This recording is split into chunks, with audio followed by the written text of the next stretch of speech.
Então, retornando aqui para a nossa aula, falando de linguagem. Então, existem duas vertentes, né? Uma que vai dizer que a gente já nasce com a linguagem e outra que vai dizer que ela é aprendida pelo meio. Vygotsky está nesta vertente, acredita que ela é aprendida com o meio.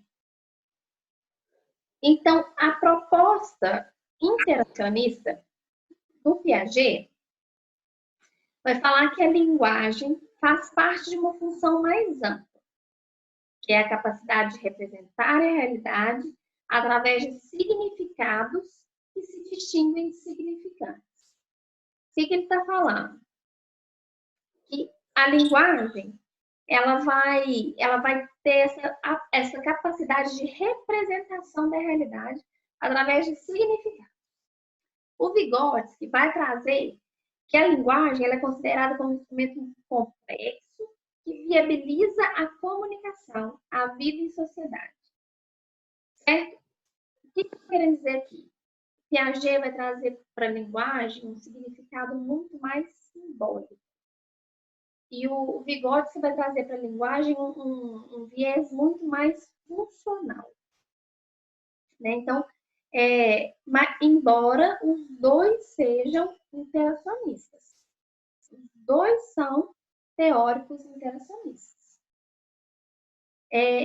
Mas cada um traz a linguagem de uma forma diferenciada. Um mais pela representação, o outro mais pela função, pela funcionalidade da linguagem. Então, para Vygotsky, a relação entre pensamento e linguagem é estreita. A linguagem, ela é verbal, gestual, escrita, oral. A linguagem, então, ela é o nosso instrumento de relação com as pessoas. E por isso é importantíssimo na nossa constituição como sujeito. Gente, percebam que a linguagem não está falando aqui que a fala é o nosso instrumento de relação com os outros. Está falando que a linguagem é o nosso instrumento de relação com os outros. E linguagem é muito diferente de fala. Falar é uma forma de linguagem. Mas não necessariamente é o único tipo de linguagem que existe. Né? Eu posso conversar, por exemplo, em Libras. Eu posso, por exemplo, me expressar através da dança. Todas essas são formas de linguagem. E às vezes sem produzir som, sem utilizar da fala. Então a gente precisa se atentar a essa especificidade, né? E aí a gente vai pensar em alguns conceitos. Por exemplo, a gente tem um conceito que é o conceito de comunicação, um outro conceito que é linguagem e um outro conceito que é fala. Então,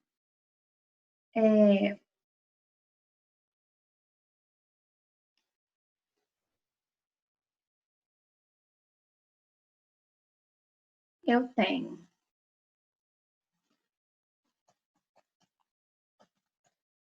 comunicação, eu tenho linguagem, eu tenho fala. E aí aqui é importante que a gente defina esses conceitos. E esse é o próximo trabalho de vocês. Né? Vocês vão fazer a definição desses conceitos aqui para mim. Tá certo? Comunicação, linguagem e fala.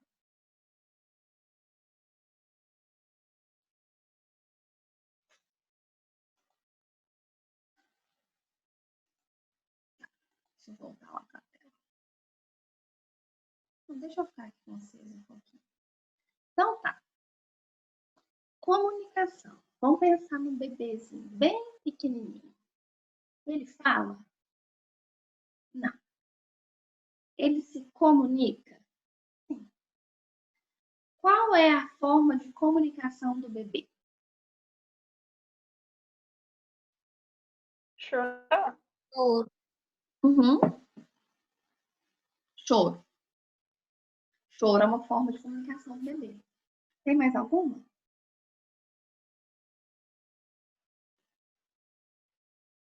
Gesto. Gestos. Movimentos. Movimentos também é uma forma de comunicação. E aí, só para ficar bem claro para vocês, por exemplo, o bebê, quando ele está sentindo dor, ele chora. Mas além de chorar, o corpo dele enrijece. O bebê que está limpinho, barriguinha cheia, sem nenhuma questão ali incomodando, é um bebê que está redondinho, o corpinho dele está relaxado. Então, significa que a comunicação do bebê, ela é também no corpo, ela é também no movimento, ela é no choro, ela é no olhar. Pensando aqui que o bebê não fala ainda. Nós ainda utilizamos essas formas de comunicação. Choro, movimento, olhar, nós também utilizamos essa forma de comunicação. Então, tá, esse é o conceito de comunicação. Apontar as coisas, tudo isso.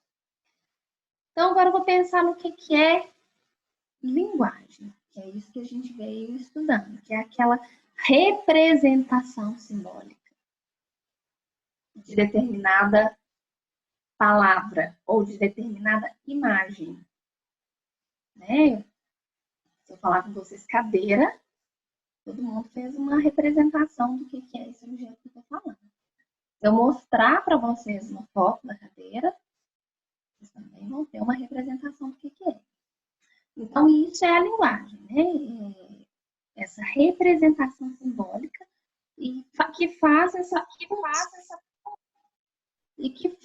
função de mediação, né? de mediação da aprendizagem e que medir também as relações sociais.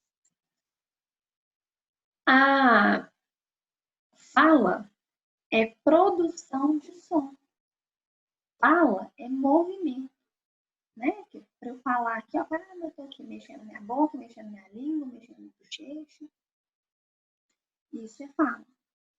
Eu costumo brincar com os pais dos meus pacientes assim, que falar, até papagaio fala. Né? O que a gente precisa de ter é linguagem.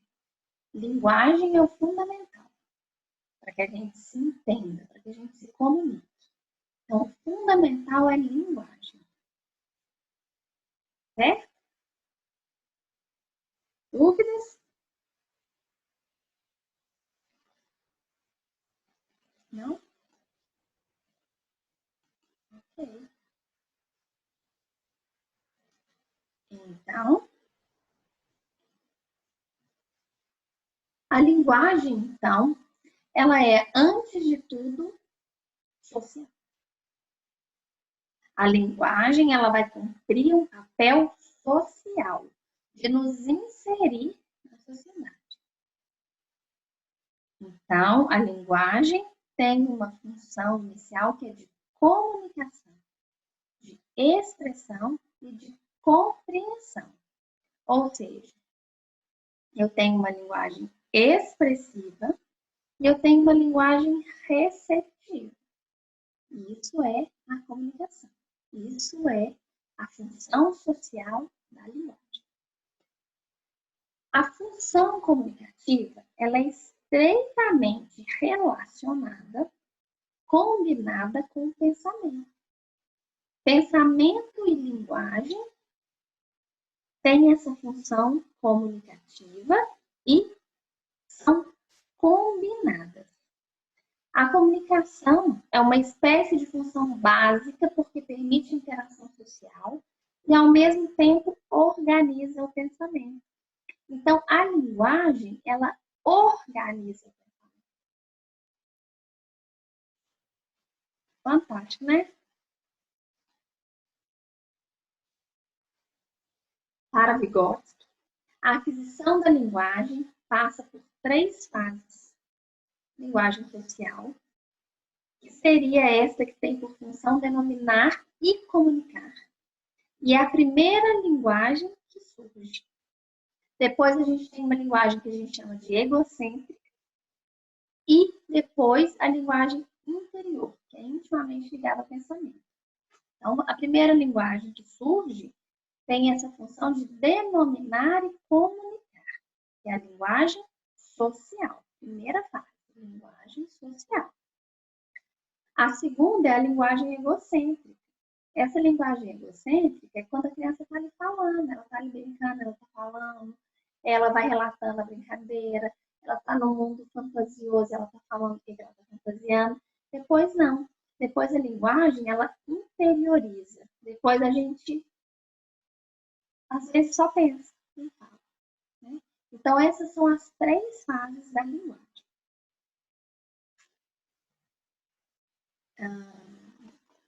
Bem.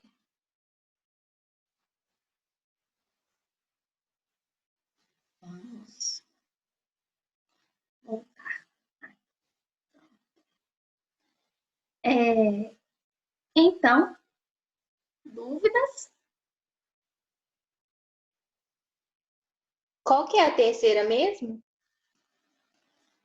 A interiorizada. Tá.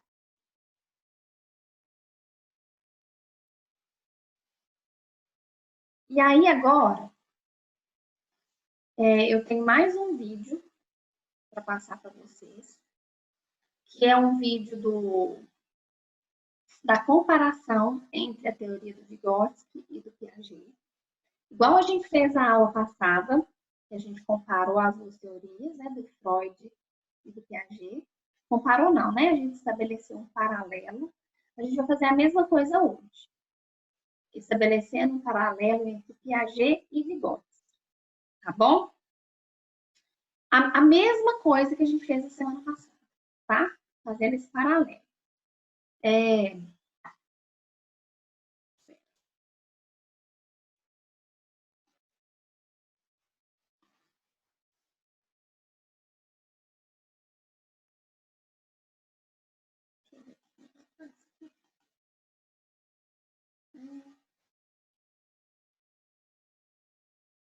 Ninguém sabe o que fazer.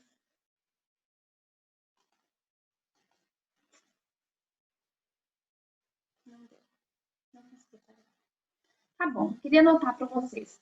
Vocês vão fazer essa comparação, né? Esse paralelo entre Piaget e Vygotsky. Vocês vão me responder o que é linguagem,